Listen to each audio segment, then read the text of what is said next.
வணக்கம்.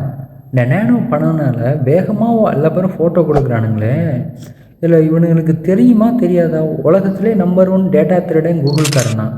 இவனுங்க ஏற்கனவே அந்த ஜப்ளியாடா அந்த ஜாட் ஜிபிடிட்ட வந்து ஃபோட்டோ கொடுத்து சில ப்ராம்ப்ட்லாம் கொடுத்து ஃபோட்டோலாம் மாற்றிக்கிட்டு இருந்தானுங்க. அதுலேயே அவனுங்க நிறைய டேட்டா திருடுறானுங்கடா அப்படின்னு சொல்லி நிறைய பேர் வந்து ஆர்டிகல்லாம் எழுதுனாங்க. அதெல்லாம் இவனுங்க பார்த்தானுங்களா என்னன்னு தெரியல. இப்போ கூகுள்காரன்ட்டு இவனுங்களோட ஃபோட்டோவெல்லாம் கொடுத்துக்கிட்டு இருக்கான். அவன் நம்பர் ஒன் டேட்டா திருடன். வருங்காலத்தில் இதை பற்றியும் நம்ம பெரிய அளவுக்கு நியூஸுகளை பார்ப்போம். டேட்டாவை திருடிட்டான்னு சொல்லி அமெரிக்க நீதிமன்றத்தில் இவனுங்க வந்து கப்பம் கட்டுறதுக்கான வழிகளும் இருக்கிறது.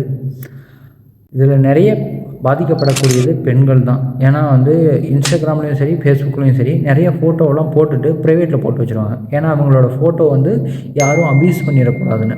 இப்போ உலகத்துலேயே நம்பர் ஒன் டேட்டா திருடன்ட்டு உன் ஃபோட்டோ கொடுத்துருக்கே, என்ன ஆக போகுது? நாளைக்கு நியூஸில் பார்த்தா தெரிஞ்சிடும். அதாவது நாளைக்குன்னா வருங்காலத்தில் ஹிஸ்ட்ரி சொல்லும் இதற்கான பதிலை.